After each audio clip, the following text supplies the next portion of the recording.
আকাশবাণী কলকাতা। স্থানীয় সংবাদ পড়ছি সংযুক্তা সিংহ। কেন্দ্রীয় সরকার বিতর্কিত ৩ কৃষি আইন কার্যকর করা আপাতত বন্ধ রাখবে কিনা সুপ্রিম কোর্ট তা জানতে চেয়েছে। প্রধান বিচারপতি এস.এ. বোবদে আজ স্পষ্ট বলেন, খারাপ কিছু হলে আমাদের প্রত্যেকে সেজন্য দায়ী থাকব। আমরা চাই না আমাদের হাতে কোনো আঘাত বা রক্তপাতের দাগ লাগুক। সরকার এই ৩ কৃষি আইন স্থগিত না রাখলে তারা সেই কাজ করবেন বলেও জানান সর্বোচ্চ আদালতের বেঞ্চ।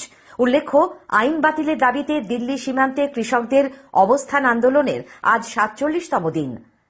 প্রধানমন্ত্রী নরেন্দ্র মোদী আজ বিকেলে ভিডিও কনফারেন্সিং এর মাধ্যমে সমস্ত রাজ্যের মুখ্যমন্ত্রীদের সঙ্গে কোভিড ভ্যাকসিনের ব্যাপারে মতবিনিময় করবেন। ১৬ই জানুয়ারি দেশ জুড়ে ভ্যাকসিন দেবার কাজ শুরু হচ্ছে।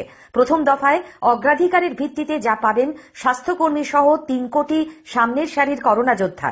এদিকে কোভিড-19 থেকে আরোগ্যের জাতীয় হার ৯৬.৪৩% পৌঁছেছে। গত ২৪ ঘণ্টায় নতুন করে সংক্রমিত হয়েছেন ১৬,৩১১ জন, সেরে উঠেছেন প্রায় ১৭,০০০ রোগী। মৃত্যু হয়েছে ১৬১ জনের, ফলে মৃতের সংখ্যা বেড়ে দাঁড়ালো ১,৫১,১৬০। কয়লা পাচার কাণ্ডের তদন্তে সিবিআই এর পর এবার রাজ্যে তল্লাশি অভিযান চালাচ্ছে ইডি। পাচার চক্রের মূল অভিযুক্ত অনুপ মাঝি ও বিনয় মিশ্রের ঘনিষ্ঠ ব্যবসায়ীদের বাড়ি সহ ১২টি জায়গায় কেন্দ্রীয় বাহিনীকে নিয়ে ইডির দল আজ হানা দেয়। এর মধ্যে রয়েছে কলকাতার বাঙুরে ব্যবসায়ী গণেশ বাগারিয়া, গড়িয়ায় ব্যবসায়ী বিশ্বজিৎ মালাকার, হুগলির কোন্নগরে ২ ব্যবসায়ী ভাই নীরাজ সিং ও অমিত সিং এর বাড়ি।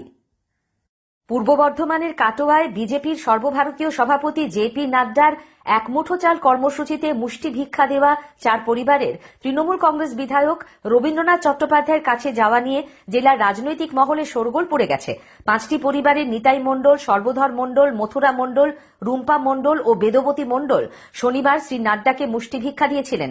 এদের মধ্যে রুম্পা বাদে ৪ জন গত সন্ধ্যায় কাটোয়ার তৃণমূল কংগ্রেস বিধায়কের অফিসে গিয়ে বলেন তারা উন্নয়নের সঙ্গেই আছেন, বিজেপিতে যাননি। নাড্ডাজি বাড়িতে এসে এক মুঠো চাল চেয়েছিলেন বলে তারা তা দিয়েছেন। যদিও বিজেপির পূর্ব বর্ধমান জেলা সভাপতি কৃষ্ণ ঘোষের অভিযোগ, রাজ্যের অন্যান্য জায়গার মতো এখানেও ভয় দেখিয়ে দলে টানার কৌশল নিয়েছে তৃণমূল।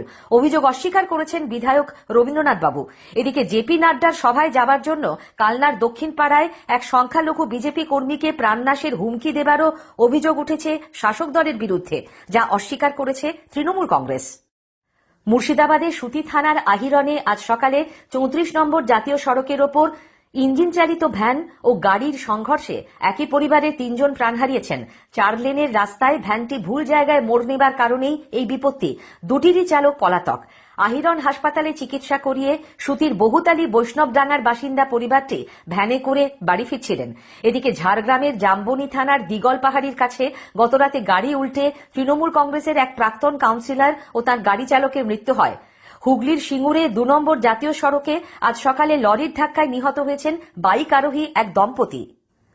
উত্তর ২৪ পরগনার স্বরূপনগরের টিপি পার্কে পিকনিক করতে গিয়ে ইছামতিতে নৌকো উল্টে নিখোঁজ ২ জনেরই দেহ উদ্ধার হয়েছে। গতরাতে টিপির ঘাট থেকে প্রায় ১০০ মিটার দূরে পাওয়া যায় বছর ৩০-এর সোমনাথ সর্দারের দেহ। তার বাড়ি কালীঘাটে। আজ সকালে বছর ২৫-এর শুভম সাহার দেহ উদ্ধার হয়। তিনি হাবড়ার বাসিন্দা।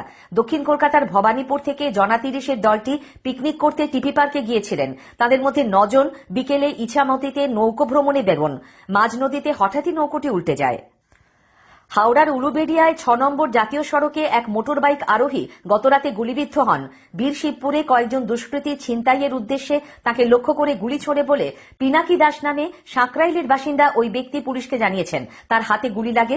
আহত অবস্থাতেই বাইক চালিয়ে থানায় যান তিনি। পুলিশ তাকে প্রথমে উলুবেড়িয়া হাসপাতাল ও পরে কলকাতা মেডিকেল কলেজ হাসপাতালে নিয়ে যায়। ঘটনাটি সত্যি ছিনতাইকে কেন্দ্র করে ঘটেছে কিনা পুলিশ তার তদন্ত করছে।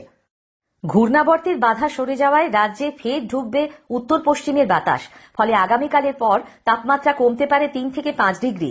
তবে জাঁকিয়ে শীত পড়ার আর তেমন সম্ভাবনা নেই বলে আলিপুর আবহাওয়া দপ্তর জানিয়েছে। কলকাতায় আজ সর্বনিম্ন তাপমাত্রা রেকর্ড করা হয়েছে ২০.৯ ডিগ্রি সেলসিয়াস, স্বাভাবিকের চেয়ে ৭ ডিগ্রি বেশি। সিডনিতে ভারত অস্ট্রেলিয়া তৃতীয় ক্রিকেট টেস্ট অমীমাংসিতভাবে শেষ হয়েছে। জয়ের জন্য ভারতের প্রয়োজন ছিল ৪০৭ রান।